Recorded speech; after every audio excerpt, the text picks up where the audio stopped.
Hi guys, welcome to dream journey blog. ಹೇಗಿದ್ದೀರಾ ನೀವೆಲ್ಲರೂ? ನಾನು ಚೆನ್ನಾಗಿದ್ದೀನಿ, ನೀವು ಕೂಡ ಚೆನ್ನಾಗಿದ್ದೀರಾ ಅಂತ ಭಾವಿಸ್ತೀನಿ. ಸೊ ವಿಡಿಯೋ ಕಂಟಿನ್ಯೂ ಮಾಡ್ತಾ ಇದ್ದೀನಿ. ಸ್ವಲ್ಪ ಜನರಿಗೆ ಗೊತ್ತಾಗ್ಬೋದು ನಾನು ಎಲ್ಲಿದ್ದೀನಿ ಅಂತ ಹೇಳಿ. ಮೈಸೂರು ಅರಮನೆಗೆ ಬಂದು ರೀಚ್ ಆಗಿದ್ದೀವಿ. ಊಟ ಮಾಡಿ ಡೈರೆಕ್ಟ್ ಬಂದದ್ದು ಇಲ್ಲಿಯೇ, ಟೈಮ್ ವೇಸ್ಟ್ ಮಾಡಿಲ್ಲ. ಅರಮನೆ ನೋಡಲಿಕ್ಕೆ ಅಪ್ಪ ಅಮ್ಮನನ್ನು ಕರ್ಕೊಂಡು ಬಂದದ್ದು. ಹಸ್ಬೆಂಡ್ ಮತ್ತು ಆಶ್ವೆಲ್ ಬಂದಿಲ್ಲ. ನನಗೆ ಅಪ್ಪ ಅಮ್ಮನನ್ನು ಕರ್ಕೊಂಡು ಹೋಗಬೇಕಿತ್ತು. ಸೊ ನಾನು ಇಲ್ಲಿ ಬಂದೆ ಅವರ ಜೊತೆಗೆ. ಮಗ ನನ್ನ ಜೊತೆಗೆ ಬಂದಿದ್ದಾನೆ. ಅವನಿಗೆ ನಡೆದು ಸುಸ್ತಂದದ್ದೇ ಆಗಲ್ಲ ಅದು. ಸೊ ಅವನು ಬಂದಿದ್ದಾನೆ ನಮ್ಮ ಜೊತೆಗೆ. ಅಪ್ಪ ಅಮ್ಮನಿಗೆ ತೋರಿಸ್ಲಿಕ್ಕೋಸ್ಕರ ಅಂತ ಹೇಳಿ ನಾವು ಮೈಸೂರಿಗೆ ಬಂದದ್ದು. ಇಲ್ಲ ಅಂದರೆ ನಮ್ಮ ಪ್ಲ್ಯಾನ್ ಇರಲಿಲ್ಲ ಆ್ಯಕ್ಚುಲಿ ಮೈಸೂರಿಗೆ ಹೋಗೋದಂತ ಹೇಳಿ. ಅವರಿಗೆ ಒಂದು ಆಸೆ ಇತ್ತು ಮೈಸೂರು ನೋಡಬೇಕಂತ ಹೇಳಿ.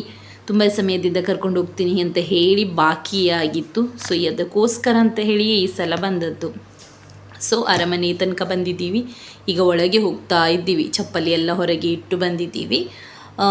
ಹಳೆಯ ಐಟಮ್ಸ್ಗಳು ಏನೆಲ್ಲ ಉಂಟು ಅದನ್ನು ಶೋಪೀಸಾಗಿ ಈಗ ಇಟ್ಟಿದ್ದಾರಲ್ಲ, ಆಲ್ಮೋಸ್ಟ್ ಎಲ್ಲನೂ ಕೂಡ ಈಗ ಹೊಸದೇ ಅಂತ ಹೇಳ್ಬೋದು. ಅರಮನೆಯಲ್ಲಿ ಬೆಂಕಿ ಬಿದ್ದ ನಂತರ ಎಲ್ಲನೂ ಕೂಡ ಹೊಸದೇ ಮಾಡಿದ್ದಲ್ಲ ಅವರು. ನೋಡಲಿಕ್ಕೆ ಚೆನ್ನಾಗಿ ಕಾಣಿಸುತ್ತೆ, ಬಟ್ ಫಸ್ಟ್ ಟೈಮ್ ನೋಡುವವರಿಗೆ ಇದೊಂದು ತುಂಬ ಚೆನ್ನಾಗಿ ಕಾಣಿಸುತ್ತೆ. ಮತ್ತೆ ನೋಡಿ, ಅಂದರೆ ನನಗೆ ಇದು ಸೆಕೆಂಡ್ ಟೈಮ್. ಸೊ ನೋಡಿ ಬೇಡ ಅಂತ ಅನಿಸುತ್ತೆ ಬೇರೆ, ಬಟ್ ನಾನು ಬೇಗ ಮುಗಿಸಿದೆ. ಸೊ ನಮ್ಮಮ್ಮ ಕೂಡ ನನ್ನ ಜೊತೆಗೆ ಬೇಗ ಬಂದರು. ಅಪ್ಪ ಮಾತ್ರ ಅಲ್ಲಿ ಸ್ವಲ್ಪ ಮಿಸ್ ಆದರು. ನಮಗೆ ಸಿಗ್ತಾನೆ ಇರಲಿಲ್ಲ. ತುಂಬ ಸಮಯ ತನಕ ಹುಡುಕಿ ಅದರ ನಂತರ ಸಿಕ್ಕಿದ್ದು ಪಪ್ಪ ನಮಗೆ. ನೋಡ್ತಾ ಬರುವಾಗ ಅದು ಅರಮನೆಯಲ್ಲಿ ಸ್ವಲ್ಪ ಕತ್ತಲೆ ಎಲ್ಲ ಏನು ಕೂಡ ಸರಿಯಾಗಿ ಕಾಣಿಸ್ತಾ ಇರಲಿಲ್ಲ. ಮತ್ತು ಅಮ್ಮನಿಗೆ ಕೂಡ ಬೇಗ ನನ್ನ ಜೊತೆಗೆ ನೋಡ್ತಾನೆ ಬಂದುಬಿಟ್ರು. ಸೊ ಹುಡುಕಿ ನನಗೆ ಸುಸ್ತಾಯಿತು, ಭಯ ಕೂಡ ಆಯಿತು. ಫೋನ್ ಕೂಡ ಎತ್ತಾ ಇರಲಿಲ್ಲ ಅವರು ಆ್ಯಕ್ಚುಲಿ. ಅದ್ರ ನಂತರ ನಾನು ಪೊಲೀಸ್ಗೆ ಹೋಗಿ ಕೇಳಿ ಕೂಡ ಬಂದೆ, ಎಲ್ಲಿಯಾದರೂ ಮಿಸ್ಸಿಂಗ್ ಕಂಪ್ಲೇಂಟ್ ಕೊಟ್ಟು ಅಂತ ಹೇಳಿದ್ರು, ಅಂದರೆ ಅನೌನ್ಸ್ ಮಾಡ್ತೀರಾ ಅಂತ ಎಲ್ಲ ಕೇಳಿ. ಮತ್ತೆ ಸಿಕ್ಕಿದ್ರು ತುಂಬ ಸಮಯದ ನಂತರ. ಮತ್ತೆ ನಾವು ಅವರಿಗೆ ಕರ್ಕೊಂಡು ಈಗ ಹೊರಗೆ ಹೋಗ್ತಾ ಇದ್ದೀವಿ. ಬೇಗ ಮುಗಿಸಿದ್ದೀವಿ ನಾವಲ್ಲಿ. ಅದರ ನಂತರ ಬಂದ್ವಿ ಅಕ್ವೇರಿಯಮಿಗೆ ಕೂಡ ನಮ್ಮ ಮಗ ಬಂದಿದ್ದಾನೆ. ಬಟ್ ಮಕ್ಕಳಿಗೆ ಮತ್ತೆ ಅಕ್ವೇರಿಯಮಿಗೆ ಕರ್ಕೊಂಡು ಹೋದರೆ ಖುಷಿಯೇ ಅಲ್ಲ. ಸೊ 299 ಸಮಥಿಂಗ್ ಇತ್ತು. ನನ್ನ ಮಗನಿಗೆ ಕೂಡ ಇತ್ತು ಟಿಕೆಟ್ಸ್, 50 ರುಪೀಸ್ ಏನು ಮೈನಸ್ ಇತ್ತು ಅವನಿಗೆ ಅಷ್ಟೇ. ಬಟ್ ಹಸ್ಬೆಂಡ್ ಬಂದಿಲ್ಲ, ನನಗೆ ಸುಸ್ತಾಗಿದೆ, ನಾನು ಹೊರಗೇನೆ ಕೂತ್ಕೊಳ್ತೀನಿ ಅಂತ ಹೇಳಿ ಅವ್ರ ಫ್ಯಾನ್ ಇತ್ತು ಅಲ್ಲಿಯೇ ಕೂತ್ಕೊಂಡಿದ್ದಾರೆ. ನಾವೆಲ್ಲರೂ ಬಂದಿದ್ದೇವೆ ಒಳಗೆ. ಸೊ ಮಗ ಸ್ಟಾರ್ಟ್ ಮಾಡ್ಕೊಂಡಿದ್ದಾನೆ. ಮಕ್ಕಳಿಗೆ ಹಾಗೆ ಅಲ್ಲ, ಎವ್ರಿ ಇಯರ್ ತೋರಿಸಿದ್ರು ಬೇಜಾರಿಲ್ಲ. ಅದು ಫಿಶ್ ಅಕ್ವೇರಿಯಮ್, ಝೂ ಆ ಥರದ್ದೆಲ್ಲ ಖುಷಿಯಾಗೋದು ಅವರಿಗೆ. ನನಗೆ ಅಂದರೆ ಮಗನನ್ನು ಒಬ್ಬನಿಗೆ ಬಿಡುವಾಗೆ ಇಲ್ಲ. ಅಪ್ಪ ಅಮ್ಮ ಕೂಡ ಫಸ್ಟ್ ಟೈಮ್ ನೋಡೋದಲ್ಲ, ಸೊ ಅವರಷ್ಟಕ್ಕೆ ನೋಡಲಿ ಅಂತ ಹೇಳಿ ನಾನು ಬಂದೆ. ಆಶ್ವೆಲ್ ಬಂದಿದ್ದ ಅಕ್ವೇರಿಯಮಿಗೆ, ಅರಮನೆಗೆ ಹೋಗಿಲ್ಲ. ಸೊ ಒಳ್ಳೆಯದಿತ್ತು. ಬಟ್ ನೋಡಿಯೋ ಗೊತ್ತಿಲ್ಲ, ಒಟ್ಟಾರೆ ನನಗೆ ಈ ಸಲ ಕಡಿಮೆ ಫಿಶ್ ಅಂತ ಅನಿಸಿತು. ಮೇ ಬಿ ತುಂಬ ಸಲ ಬಂದು ಹಾಗೆ ಫೀಲ್ ಆಗೋದು ಗೊತ್ತಿಲ್ಲ. ಇಲ್ಲಿ ಜೆಲ್ಲಿ ಫಿಶ್ ಕೂಡ ಉಂಟು, ಇಲ್ಲಿ ನೋಡ್ಬೋದು. ಅದು ಸ್ಟಿಂಕ್ ಆಗುತ್ತೆ, ಅಂದರೆ ಒಂದು ವೇಳೆ ನಮಗೆ ತಾಗಿದ್ರೆ ಅಲ್ಲಿ ಕೊಳೆಯುತ್ತೆ ಸ್ಕಿನ್, ಅದು ನಿಮಗೆ ಗೊತ್ತಿರ್ಬೋದು. ಅಪ್ಪ ಅಮ್ಮನಿಗೆ ತುಂಬ ಖುಷಿಯಾಯಿತು ನೋಡ್ಬೋದು ನೀವು ಎಷ್ಟು ಚೆನ್ನಾಗಿ ಕಾಣಿಸ್ತಾ ಉಂಟು. ಎಲ್ಲ ಒಟ್ಟಿಗೆ ನಿಂತಾಗ ಎಷ್ಟು ಕ್ಯೂಟಾಗಿ ಕಾಣಿಸ್ತಾ ಉಂಟು. ಹಾಗೆ ನಾವು ಯಾವತ್ತಾದರೂ ಮಗನಿಗೆ ಫಿಶ್ ನೋಡುವುದು ಮನಸ್ಸಾದರೆ, ಅಕ್ವೇರಿಯಮಿಗೆ ಹೋಗಬೇಕಂತ ಎಲ್ಲ ಆದರೆ ನಾವು ಧರ್ಮಸ್ಥಳದಲ್ಲಿ ಕರ್ಕೊಂಡು ಹೋಗ್ತೀವಿ. ಅಲ್ಲಿ ಒಂದು ಚಿಕ್ಕದಂದರೆ ಸಾಧಾರಣ ಉಂಟು, ಅದು ಸಾಕಾಗ್ತದೆ ಅವನಿಗೆ. ಇದೊಂದು ನೋಡ್ಬೋದು ನೀವು, ಒಳ್ಳೆ ಬಟ್ಟೆ ಥರ ಕಾಣಿಸುತ್ತೆ ಅಲ್ಲ, ಡಾಟ್ ಬಟ್ಟೆ. ನನಗೆ ಹಾಗೆಯೇ ಅನಿಸುತ್ತಾ ಇತ್ತು, ಅಂದರೆ ಬಟ್ಟೆ ಪೀಸ್ ಥರ ಕಾಣಿಸುತ್ತೆ ಅಲ್ಲ. ಸೊ ಅದರ ನಂತರ ದೊಡ್ಡ ಫಿಶ್ ನೋಡಿದ್ವಿ. ನಮ್ಮ ಅಮ್ಮನಿಗೆ ಇಲ್ಲಿ ತುಂಬ ಖುಷಿಯಾಯಿತು, ತುಂಬ ದೊಡ್ಡದಿತ್ತಲ್ಲ. ಸೊ ಅದಕ್ಕೋಸ್ಕರ ಅಂತ ಕರ್ಕೊಂಡು ಬಂದೆ. ಅವ್ರು ಬೇಡ, ಸುಸ್ತಾಯಿತು, ಇರಲಿ ಅಂತ ಹೇಳ್ತಾ ಇದ್ರು. ನಾನು ಹೇಳಿದ್ದೆ ಪರವಾಗಿಲ್ಲ, ಅಲ್ಲಿ ಗೋಡೆಗೆ ಮೇಲಿಂದನೇ ದೊಡ್ಡ ಫಿಶ್ ಉಂಟು, ಅದು ನೋಡ್ಬೋದು ನೀವು. ಅದು ಆ್ಯಕ್ಚುಲಿ ತುಂಬ ದೊಡ್ಡದಾಗಿದೆ. ಈಗ ನಾವು ಬರುವಾಗ ಅಷ್ಟು ದೊಡ್ಡದು ಕೂಡ ಇರಲಿಲ್ಲ. ಈಗ ಅದು ವರ್ಷಕ್ಕೂ ಕೂಡ ಬೆಳೆಯುತ್ತೆ ಅಲ್ಲ. ಅದರ ನಂತರ ಹೊರಗೆ ಬಂದ ನಂತರ ಉಂಟು ನನ್ನ ಮಗಂದು. ಯಾವತ್ತೂ ಕೂಡ ಕಾರ್ನ್ ಏನೋ ತೊಗೊಂಡಿದ್ದ ಇಲ್ಲಿ ಬಂದು. ಅವನು ಆ್ಯಶ್ವಿಲ್ ನನಗೆ ಬೇಡವೇ ಅಂತ ಹೇಳ್ತಾನೆ, ಆ ಥರದ್ದೆಲ್ಲ. ಅವನು ತಿಂದರೆ ಒಂದು ಐಸ್ ಕ್ರೀಮ್ ಮಾತ್ರ.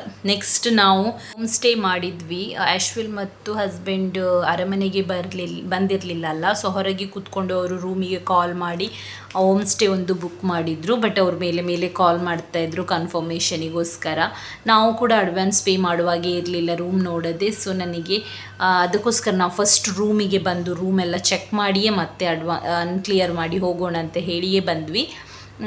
ಸೊ ಎಲ್ಲ ರೂಮ್ ಚೆಕ್ ಮಾಡ್ತಾನೆ ಇದ್ದಾರೆ ಹಸ್ಬೆಂಡ್. ನಾವು ಒಳ್ಳೆಯದುಂಟು, ತುಂಬ ಸ್ಪೇಷಿಯಸ್ ಆಗಿತ್ತು, ತುಂಬಾ ಒಳ್ಳೆಯದಿತ್ತು. ಆ್ಯಕ್ಚುಲಿ ನನಗೆ ತುಂಬ ಇಷ್ಟ ಆಯಿತು. ದೊಡ್ಡ ಕಿಚನ್, ಆರಾಮಾಗಿ ಒಂದು 10-15 ಜನ ಕೆಳಗೆ ಕೂಡ ಮಲಗ್ಬೋದು ಹಾಗೆ ಇತ್ತು. ಡೈನಿಂಗ್ ಏರಿಯಾ ಅದು ಇದು ಸೇರಿ.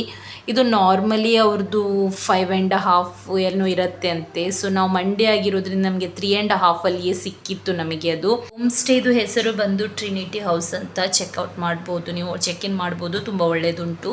ಅದರ ನಂತರ ನಾವು ಅಲ್ಲಿ ಬ್ಯಾಗ್ಸ್ ಎಲ್ಲ ಇಟ್ಟು ಒಂದು ಕಾಫಿ ಎಲ್ಲ ಕುಡಿದು KRSಗೆ ಪಾರ್ಕಿಗೆ, ಹಾಗೆ ನಮಗೆ ಮ್ಯೂಸಿಕಲ್ ಡ್ಯಾನ್ಸ್ ಏನುಂಟು ವಾಟರ್ಫಾಲ್ ಇದು ಅದೊಂದು ತೋರಿಸ್ಲಿಕ್ಕಿತ್ತು ಅಪ್ಪ ಅಮ್ಮನಿಗೆ. ಅದು ರಾತ್ರಿಯೇ ಆಗಬೇಕಿತ್ತು. ಸೊ ನಾವು ಅದಕ್ಕೋಸ್ಕರ ನೈಟ್ ಕರ್ಕೊಂಡು ಬಂದ್ವಿ. ಒಂದು ಸ್ವಲ್ಪ ಬೆಳಕಿರುವಾಗ ಬಂದರೆ ಒಳ್ಳೆಯದಿತ್ತು, ಯಾಕಂದರೆ ಸ್ವಲ್ಪ ಪಾರ್ಕ್ ಕೂಡ ನೋಡ್ಬೋದಿತ್ತು ಅವರು. ಬಟ್ ಲೇಟ್ ಆಗಿತ್ತು, ಮತ್ತು ನಾವು ನೆಕ್ಸ್ಟ್ ಡೇ ನಿಲ್ಲುವಾಗೇನೂ ಇರಲಿಲ್ಲ. ಸೊ ಅದಕ್ಕೋಸ್ಕರ ಕರ್ಕೊಂಡೇ ಬಂದ್ವಿ. ನಾವು ಅಂದ್ಕೊಂಡ್ವಿ ನಾವೇ ಲೇಟ್ ಅಂತ ಹೇಳಿ. ಇಲ್ಲ, ನಾವು ಐ ಥಿಂಕ್ ಓಕೆ ಅಲ್ಲಿ ಇದ್ವಿ. ರಶ್ ಇತ್ತು ತುಂಬ, ಅಂದರೆ ತುಂಬ. ಲೇಟ್ ಶೋಗೆ ಬಂದದ್ದೇ ಒಳ್ಳೆಯದಾಯಿತು. ನನಗೆ ಈ ಬ್ರಿಡ್ಜಲ್ಲಿ ಒಂದು ಯಾವತ್ತೂ ಕೂಡ ಭಯ ಆಗೋದು, ಎಷ್ಟು ಜನ ಇರ್ತಾರೆ ಅಂತ ಇಲ್ಲ ಯಾವಾಗಲೂ ಬರುವಾಗ. ಇವತ್ತು ಬೋಟಿಂಗ್ ಕೂಡ ಇರಲಿಲ್ಲ, ನೀರಿಲ್ಲ ಅಲ್ಲ, ಅದಕ್ಕೋಸ್ಕರ ಇರ್ಬೋದು. ಇಲ್ಲಾಂದರೆ ನಾರ್ಮಲಿ ತುಂಬ ಜನ ಬೋಟಲ್ಲಿ ಕೂತು ಕೂಡ ಆ ಸೈಡ್ ಬಂದು ಇಳಿತಾರೆ. ಇಲ್ಲಿ ನಡ್ಕೊಳ್ಬೇಕತ್ತ. ನನ್ನ ಮಗನನ್ನು ಹಸ್ಬೆಂಡ್ ಮತ್ತೆ ಹೀಗೆ ಎತ್ಕೊಂಡು ಹೋಗ್ತಾ ಇದ್ದಾರೆ. ಯಾಕಂತ ಹೇಳಿದರೆ ಅವನಿಗೆ ಬಚ್ಚಿ ಹೋಗಿರ್ಬೋದು ಪಾಪ. ಒಂದು ಬೆಳಿಗ್ಗೆಯಿಂದ ಸ್ಟಾರ್ಟ್ ಮಾಡ್ಕೊಂಡಿದ್ದಾನೆ. ಅವ್ನು ನಡೀತಾನೆ, ಅವನು ಹೇಳಲ್ಲ ಎತ್ಕೊಳ್ಳಿ ಅಂತೇಳಿ. ಅವ್ನು ಮಲಗಿದ್ದ ಆ್ಯಕ್ಚುಲಿ ಕಾರಲ್ಲಿ. ಬೇಡ ನಾನು ಎತ್ಕೊಳ್ತೀನಿ ಅಂತ ಹೇಳಿದರು. ಮತ್ತು ಒಂದು ನಿದ್ದೆ ಹೋಗಿದೆ ಈಗ. ಇದೆಲ್ಲ ನೋಡ್ಬೋದು, ಒಳ್ಳೆಯದಾಗಿದೆ. ನೈಟಲ್ಲಿ ನೋಡಲಿಕ್ಕೆ ಖುಷಿ ಆಗುತ್ತೆ. ಬಟ್ ನಮ್ಮ ಅಮ್ಮನಿಗೆ ಸ್ವಲ್ಪ ಹೂವಿನ ಗಿಡದ್ದು ಹುಚ್ಚುಂಟು. ಸೊ ನೆಕ್ಸ್ಟ್ ಯಾವುದಾದ್ರೂ ಒಂದು ಪಾರ್ಕಿಗೆ ಕರ್ಕೊಂಡು ಹೋಗ್ಬೇಕು ಅವರಿಗೆ. ಇಲ್ಲೇನಷ್ಟು ಹೂವಿನ ಗಿಡ ಏನಿರಲಿಲ್ಲ, ಎಲ್ಲ ನಾರ್ಮಲ್ ಶೋ ಗಿಡಗಳೇ ಇದ್ವು. ಸೊ ಬಂದು ತೋರಿಸ್ತಾ ಒಂದು ಸ್ಮೆಲ್ಲಿತ್ತು ಸ್ವಲ್ಪ ಇವತ್ತು. ಯಾಕಂದರೆ ನೀರಿಲ್ಲ ಅಲ್ಲ ಪಾಪ, ಅದೇ ನೀರು ಕಂಟಿನ್ಯೂ ಆಗಬೇಕು. ಒಂದು ಲೆಕ್ಕದಲ್ಲಿ ಒಳ್ಳೆಯದೇ, ಸ್ಮೆಲ್ ಇದ್ದರೂ ಪರವಾಗಿಲ್ಲ, ನೀರು ಅದನ್ನೇ ಯೂಸ್ ಮಾಡೋದು. ನೀರು ಇಲ್ಲದೆ ಎಷ್ಟೋ ಜನ ಇದ್ದಾರೆ, ಅವ್ರು ಪಾಪ ಶೋ ಆನ್ ಇಟ್ಟಿದ್ದಾರಲ್ಲ, ಅದೇ ಗ್ರೇಟ್. ಜನರನ್ನು ನೋಡಿ ಒಂದು ಸಲ ಭಯ ಆಯಿತು. ನಾನು ಯೋಚನೆ ಕೂಡ ಮಾಡಿರಲಿಲ್ಲ ಅಷ್ಟು ಜನ ಇರ್ಬೋದಂತ ಹೇಳಿ. ಕೂತ್ಕೊಳ್ಳಿಕ್ಕೂ ಕೂಡ ಜಾಗ ಇರಲಿಲ್ಲ. ಅಲ್ಲಿ ಒಂದು ಹತ್ತಿರದಲ್ಲಿ ಖಾಲಿ ಇತ್ತು ಪ್ಲೇನ್. ಅಲ್ಲಿ ಹೋಗಿ ಕೇಳಿದೆ, ಅಲ್ಲಿ ಕೂರ್ಬೋದ ನೆಲದಲ್ಲಿ ಅಂತ. ಅವ್ರು ಹೇಳಿದ್ರು 100 ರೂಪೀಸ್ ಕೊಡಬೇಕು ಎಕ್ಸ್ಟ್ರಾ ಒಳಗೆ ಬರೋದಾದರೆ ಅಂತ. ನಾನು ಅಂದ್ಕೊಂಡೆ ಇವರ ಪಾಕೆಟಿಗೆ ಹಾಕೊಳ್ಳೋದಕ್ಕಿಂತ ನಾನು ಸುಮ್ಮನೆ ಅಲ್ಲಿ ಕೂತ್ಕೊಂಡು ನೋಡ್ಬೋದಂತ ಹೇಳಿ. ಅದರ ನಂತರ ನೋಡಿದರೆ ಸ್ಟೆಪ್ಪಲ್ಲಿ ಜಾಗ ಇತ್ತು, ಒಳಗೆ ಮಧ್ಯದಲ್ಲಿ ಜಾಗ ಬಿಟ್ಟಿರ್ತಾರಲ್ಲ, ತುಂಬ ಅಂದರೆ ತುಂಬ ಒಳ್ಳೆಯದಿತ್ತು ಇಲ್ಲಿ. ನಾನು ಮ್ಯೂಸಿಕ್ ಹಾಕುವಾಗೆ ಇಲ್ಲ, ಕಾಪಿರೈಟ್ ಬೀಳುತ್ತೆ, ನಿಮಗೆ ಗೊತ್ತಿರ್ಬೋದು. ನಮ್ಮ ಅಪ್ಪ ಅಮ್ಮನಿಗಂತೂ ತುಂಬ ಖುಷಿಯಾಯಿತು. ಅವರಿಗೆ ಆ್ಯಕ್ಚುಲಿ ಇಲ್ಲಿ ಒಂದು ಬರಲಿಕ್ಕೆ ತುಂಬ ಆಸೆ ಇತ್ತು. ಒಂದು ಅರಮನೆಗೆ, ಇನ್ನೊಂದು ಇಲ್ಲಿ ಝೂ ಮತ್ತು ಫಿಶ್ ಅಕ್ವೇರಿಯಮ್ ಅದು ಅಷ್ಟಿರಲಿಲ್ಲ ಅವರಿಗೆ. ಅವ್ರು ಇಲ್ಲಿ ಏನು ಬಂದಿದ್ರಂತೆ ಮದುವೆ ಮೊದಲು, ಆಗ ಡೇ ಇತ್ತಂತೆ, ನೈಟಲ್ಲಿ ಶೋ ಅಂತ ಹೇಳಿ ಅವ್ರು ವಾಪಸ್ ಹೋಗಿದ್ರಂತೆ. ಅವ್ರು ಯಾವತ್ತೂ ನಮಗೆ ಹೇಳುತ್ತಾನೇ ಇರ್ತಿದ್ರು, ನನ್ನ ಮದುವೆ ಮೊದಲು ನಾವು ಚಿಕ್ಕದಿರುವಾಗ. ಸೊ ಅದಕ್ಕೋಸ್ಕರ ಒಂದು ಸಲ ಕರ್ಕೊಂಡು ಬರಬೇಕಂತ ಇದ್ದೆ. ಸೊ 3 ಸಾಂಗ್ಸ್ ಏನೋ ಹಾಕ್ತಾರೆ ಮಧ್ಯದಲ್ಲಿ. ಒಬ್ಬರು ರೇಡಿಯಂ ಲೈಟ್ ಏನು ಹೇಳ್ತಾರೆ ಅದಕ್ಕೆ, ಅದು ಹಾಕ್ತದೆ. ನನಗೊಂದು ಸಿಟ್ಟು ಬರ್ತಾಯಿತ್ತು ನನಗೆ ಮತ್ತು ಆ್ಯಶ್ವಿಲ್ ಹೇಳ್ತಾ ಇದ್ದ, ತೆಗೆದು ಮಂಡೆ ಮೇಲೆ ಒಡೆದು ಬರೋಣ ಅಂತ ಅನ್ನಿಸ್ತಾ ಉಂಟು, ತಲೆ ಹಾಳಾದವನಿಗೆ ಅಂತ. ಅದಕ್ಕೆ ಹಸ್ಬೆಂಡ್ ತೋರಿಸಿಕೊಟ್ರು, ನೋಡಿ ಅಲ್ಲಿ ಕೂತಿದ್ದಾನೆ ಅವನು, ಹೋಗಿ ಒಡೆದು ಬಂದು ಅಂತ ಹೇಳಿ. ಸೊ ಅದೊಂದು ಇಂಡಿಯನ್ ಪೀಪಲ್ಸ್, ನಮ್ಮದು ಅರ್ಥ ಆಗದಿದ್ದ ಜನ ಅಂತ ಹೇಳ್ತೀವಲ್ಲ, ನಮ್ಮಲ್ಲಿಯೇ ಇರೋದಾ ಅಂತ ಎಲ್ಲರೂ ಕೂಡ.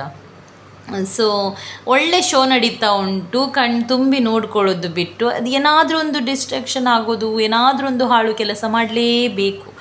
ಸೊ ನೋಡ್ಬೋದು, ನನಗಂತೂ ತುಂಬ ಅಂದರೆ ತುಂಬ ಖುಷಿಯಾಯಿತು. ಕರ್ಕೊಂಡು ಬಂದದ್ದಕ್ಕೂ ಸಾರ್ಥಕ. ನಾವು ನೋಡಿದ್ವಿ, ಆದರೂ ಎಷ್ಟೋ ಸಲ ನೋಡಿದರೂ ಕೂಡ ಸಾಕಾಗಲ್ಲ ಅದು.